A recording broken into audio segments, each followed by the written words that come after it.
Hello everyone, আসসালামু আলাইকুম। কি অবস্থা সবার? সবাই কেমন আছেন? আমি তো আলহামদুলিল্লাহ ভালো। নতুন আরও একটি ভিডিও দেখার জন্য সবাইকে ওয়েলকাম জানাচ্ছি। এখন তো আর ডেইলি ব্লগগুলো শেয়ার করা হচ্ছে না, তো রোজার মাসে আসলে ব্যস্ততা একটু বেশি থাকে। আর আমার যেহেতু দুইটা ছোট্ট ছোট্ট ছানাপোনা রয়েছে, তো এদের নিয়ে আমার কাজটা একটু বেশি। একার হাতের যেহেতু কাজ, তাই কাজটা একটু বেশি। আমার সব কিছু সামলিয়ে আর মানে পেরে উঠতেছিলাম না। বড় ভিডিও আপলোড দেওয়া এই জন্যে একদমই বন্ধ। তো যাই হোক, আজকে ভাবলাম একটা আপলোড করে দেই। তো আজকে ইফতারিতে আমি কি করতেছি সেটাই আজ আপনাদের সঙ্গে শেয়ার করব। বরকে আজকে জোর কদমে বলে দিয়েছি যে আজকে একদমই ভাজা পোড়া হবে না, আজকে ঘরে একটু বেশ অন্যরকম করে ইফতারি করি। তো বর বলেছে আচ্ছা, তাহলে আমি কিছু কিনেও আনবো না। তারপরে আমি এখানে সমস্ত ফ্রুটস, সাবুদানা সিদ্ধ করে নিয়ে যে একটা ডেজার্ট করে না, মানে ফ্রুটস ডেজার্ট, তো সেগুলোই আর কি করার ট্রাই করতেছি।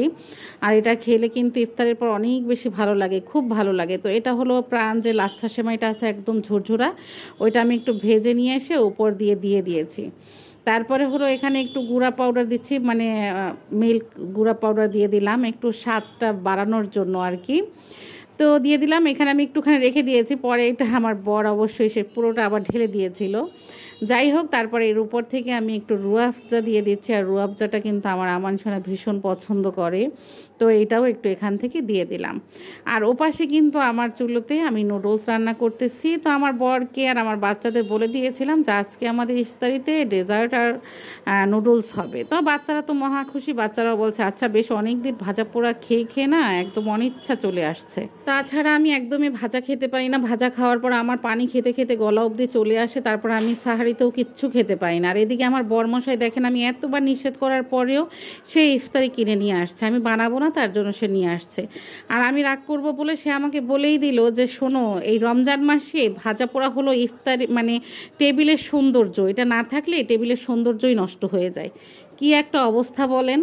যাই হোক, নিয়ে আসছে যখন তার টেবিলে সাজিয়ে দেই, যখন তার টেবিলের সৌন্দর্য, তো টেবিলের সৌন্দর্যের জন্য এটা এখন টেবিলে সাজিয়ে রাখি। আর ওপাশে হলো আমি ফ্রিজ থেকে আনারস বের করে নিয়েছি, সেই আনারসটাও কেটে নেব, আগে এগুলো গুছিয়ে রাখি। আর ওপাশে নুডলসটাও আমার ক্লিয়ার হয়ে গেছে, এখন ধীরে ধীরে সব টেবিলে নিয়ে আসতেছি। এই যে এটা গোছানো শেষ হয়ে গেছে, এবার রেখে দিলাম।